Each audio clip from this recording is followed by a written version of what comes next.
Folks, we are going to be taking a look at Alec Baldwin in this video. He has now been formally charged. I've got the criminal information in front of me, what he's been charged with. And then we're also going to take a look at that background information, bring you up to speed on how they came up with these charges and why. This is part one. Stay tuned. Yeah.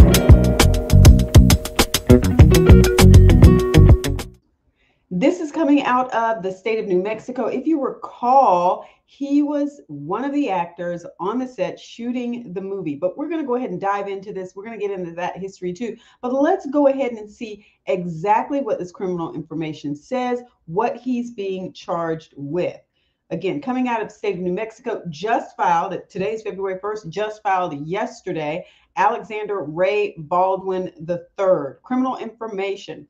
The District Attorney of Santa Fe County, State of New Mexico, states that on or about the dates listed below in said county and state, the above named defendant did commit the crimes of count 1, involuntary manslaughter, on or about October 21, 2021 in Santa Fe County, New Mexico. The above named defendant did cause the death of Halyna Hutchins, committed in the commission of an unlawful act, to wit, negligent use of a deadly weapon, contrary to 30-7-4A3 and or 30-7-4A4, a fourth degree felony, contrary to NMSA 1978, section 30-2-3B 1994. So there you have the statute and you have what they're charging him with. However, if you notice here, they also have in the alternative count 1,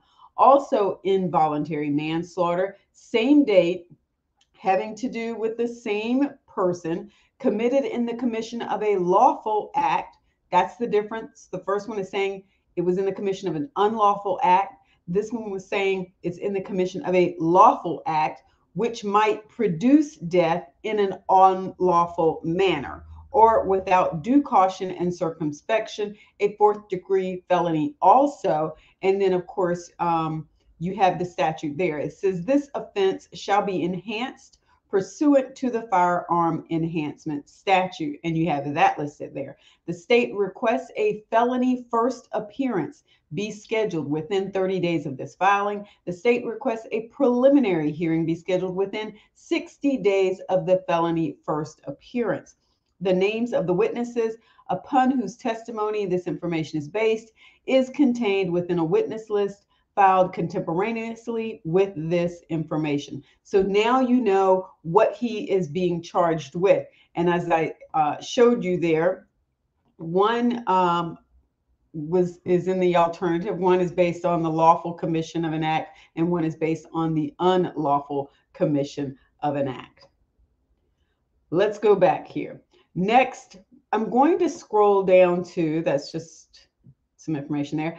I'm going to scroll down to this statement of probable cause. Okay, so I'm sort of confused because it's tilted, not scanned exactly straight. The statement of probable cause, I'm going to actually break this up into 3 videos. In this video, I really want to bring us up to speed on the background because there was quite a lot that went on about this. Most of us probably know that he has stated from day one that he did not pull the trigger, and yet someone was killed. We're going to dive into this background, and then in another video, we're going to talk about what the state is saying he did wrong as an actor and what the state is saying he did wrong as a producer. So this is part 1, the background. Bringing us up to speed, statement of probable cause. On October 21st, 2021, in the county of Santa Fe, state of New Mexico, a shooting involving a handgun/revolver firearm occurred that resulted in the death of Halyna Hutchins and the serious injury of Joel Souza. The shooting involved a .45 caliber revolver and occurred on a Western movie set located in rural Santa Fe County, referred to and known as Bonanza Creek Ranch. And there you have the address. On this date, being filmed and or rehearsed at this location was a film at the time named, referred to as Rust. Through interviews, statements, and evidence, it was learned that defendant Alec Baldwin, hereinafter Baldwin, was the lead actor in the film. Through these interviews, statements, and physical evidence, it was also learned that Baldwin was involved in and named as a primary producer of the film. Now, I'm going to stop here for just a second because that has been an issue for some people. Like I said, I'm going to do these other two videos, one focusing on what the state is saying about him as an actor and what he didn't do right, and then what the state is saying about him as a producer. Now, the industry has come out and made some statements saying, yeah, but some of these things that you're saying about him as a producer is not typically what we associate with producers. So that's a whole nother level of complexity that's being added to this. But that's the industry. What we're talking about here is the state. And the state looks at this from an entirely different perspective, and that is their own. All right, let's go back here. Through these same statements, interviews, and evidence, it was determined that after lunch on October 21st, 2021, the crew, production staff, camera crew, and actors were preparing for a scene set in the church. This was not an established rehearsal, nor had filming commenced. At this point, Baldwin was seated in what is referred to and appears to be a church on this movie set. Baldwin was in possession of a .45 long Colt caliber revolver type firearm, one of a type and kind often used and or seen in or on Western genre type movies and or sets. The firearm is a single action revolver handgun, which requires the cocking of the exposed hammer, which then rotates the cylinder, and then the pressing of the trigger is required to fire the weapon. So here's another one of these, I guess, lynch points in this, where, he has always said that he did not pull the trigger. He did not pull the trigger. And this is what the state is saying. The state is laying out what kind of revolver this was, the mechanics of the revolver, and what has to take place in order for that revolver to fire. It does not fire on its own. That is the case that the state is bringing forward. Let's go back. Then we have, in front of Baldwin standing were victims Halyna Hutchins and Joel Souza.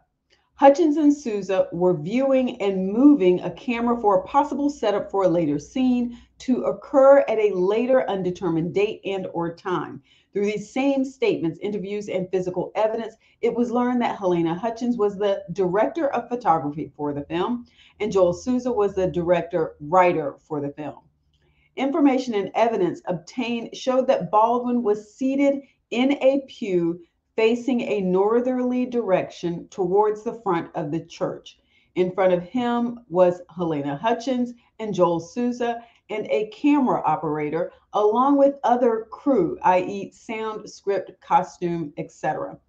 Baldwin was wearing a shoulder holster, right hand draw, which is securing or holding the .45 long Colt caliber single action 6-shot revolver.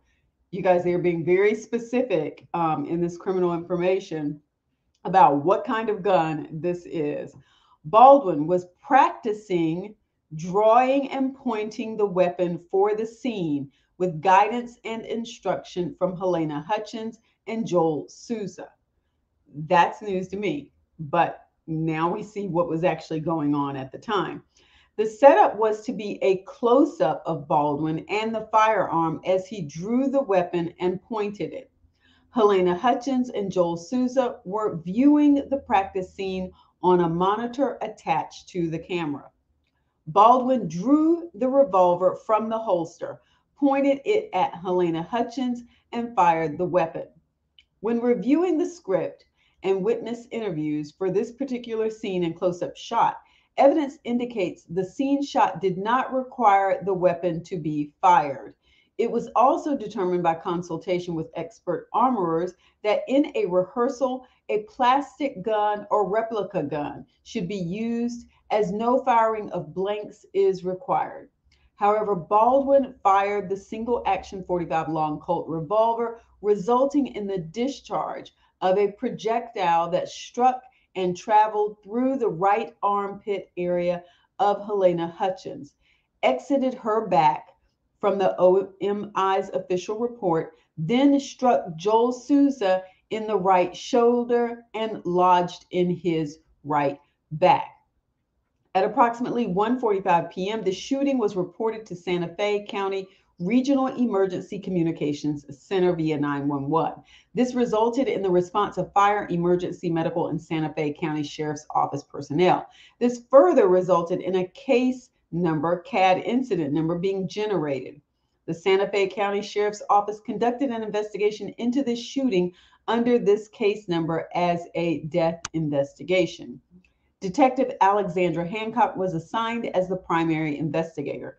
The response of emergency personnel resulted in Joel Souza being transported by ambulance to St. Vincent Regional Medical Center, located at 455 St. Michael's Drive within the city limits of Santa Fe, New Mexico.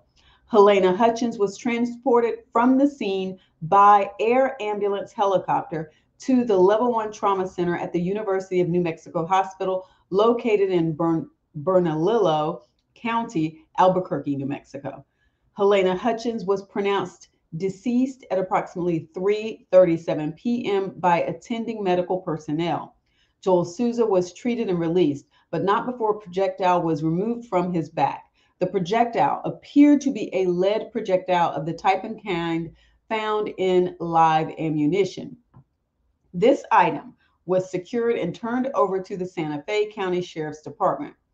As noted above and confirmed by the evidence and analysis, the recovered projectile first struck and then passed entirely through Halyna Hutchins and then struck Joel Souza. There was no evidence that the bullet ricocheted, struck any object or person before striking Halyna Hutchins.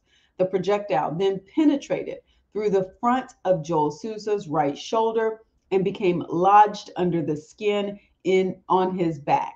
The Office of Medical Examiner, State of New Mexico, listed Halyna Hutchins' cause of death preliminarily as gunshot wound of the chest after conducting an autopsy on October 22nd, 2021. So that gives us the background information of what had happened and why they're bringing forth these charges. And it has sort of been out there. The district attorney's office had mentioned that they were possibly going to be seeking charges. She had made all of these statements about no one being above the law. So here you have it, the criminal information. Next up is going to be videos on Alec Baldwin as the actor and Alec Baldwin as the producer. And I'll go ahead and give you an overview. This is the next part. I'm just breaking this up so that we can talk about each piece individually. But there you have what he's being charged with, the involuntary manslaughter, and the background information that helps us come back up to speed with what happened. So if that gives you the information you need to come up to date, then go ahead and give the video a thumbs up and don't forget to subscribe.